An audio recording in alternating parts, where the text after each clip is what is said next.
محمد وقاص مغل ایک ہمدرد فرشتہ صفت انسان کی دنیا سے رخصتی ہوئی۔ مالک حقیقی کے پاس یہ شخص نہیں، وہ ایک داستان تھا، بھائیوں کا ہمدرد، بیٹوں کا دوست، بھٹکے ہوئے ان کو راستہ دکھانے والا، فریادی کی فریاد سننے والا، یتیم اور بے آسرا کو آسرا دینے والا انسان کے روپ میں فرشتہ تھے۔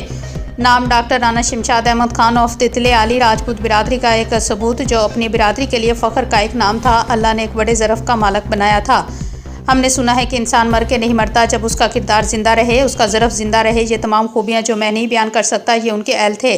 آج 10واں شریف کا ختم تھا، ہزاروں کی تعداد میں افراد نے شرکت فرمائی۔ ہر انسان ان کو یاد کر کے رو رہا تھا، اپنے وقت بیتے ہوئے کی یاد میں تو ان کے ساتھ گزارے تھے۔ کسی نے پوچھا کہ کسی سے کہ اچھے اور دانا شخص کی پہچان کیا ہے؟ انہوں نے کہا کہ دو چیزیں دیکھو، ایک اس کے دوست کے کتنے دوست پرانے ہیں، اور دوسرا اس کا نوکر کتنا پرانا ہے۔ تو ان کے دوست بھی ہی تھے جو ان کی جوانی میں تھے، ان کے خادم بھی وہی تھے جو ان کی جوانی میں تھے۔ میں نے کیا کیا صفات بیان کروں اس مرد کلندر کی، بس اتنا ہی کہہ کر ختم کروں گا بات اپنی کہ آقا اپنے غلاموں میں اور آل محمد کے خادموں میں ان کا نام رکھنا۔ امین یا رب العالمین۔ دعائے 10واں کی دعا کے بعد ان کے بیٹے رانا نبیل شمشاد احمد خان نے کہا کہ آج کے بعد بڑے بھائی رانا طیب شمشاد کو ہم اپنے والد والی پاگ دیتے ہیں، اور ان کے شانہ بشانہ خدمت خلقہ جو کام ہمارے والد کرتے تھے اب ان کے شانہ بشانہ مل کر کریں گے۔ دعا بھی ملاحظہ کیجیے۔ اسرائیل کے رب مان جا، ابراہیم کی اے رب السماوات والارض مان جا، اے اللہ تجھے تیری خدائی کا واسطہ،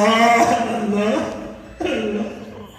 یا اللہ لوٹی ہوئی ماں بھی مان جاتی ہے، اللہ تو 70 ماؤں سے زیادہ پیار کرنے والا، اللہ ہم توبہ کرتے ہیں، سچی توبہ کرتے ہیں، اللہ سچی توبہ کرتے ہیں، اللہ ہماری اس توبہ کی برکت سے ہمارے بھائی کے درجات کو بلند کر دے، یا اللہ ان کی درجات کو بلند فرما دے، اللہ ہم سب کو صبر جمیل عطا فرما دے، یا اللہ جتنے ان کے نیک کام تھے سب کو قبول فرما دے، سب کو قبول فرما دے۔ اللہ یہ گھر تنہا نظر آتا ہے، اللہ اللہ یا اللہ مجھے بھی آتا تھا وہ میرے استقبال کریا، اللہ دروازے تک چھوڑنے کے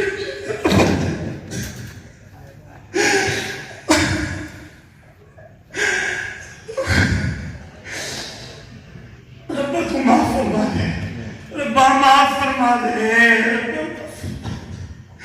یا اللہ تجھے تیرے حبیب کا واسطہ، قیامت کے دن تجھے اپنے حبیب کی بات ماننی ہے، یا اللہ آپ بھی تجھے تیرے نبی کا واسطہ دے رہی ہے، اللہ اتنا مجمع معاف فرما، اللہم اغفر للمؤمنین والمؤمنات والمسلمین والمسلمات، اللہ جن بچیوں کے رشتے نہیں ہو رہے اللہ اچھے بنا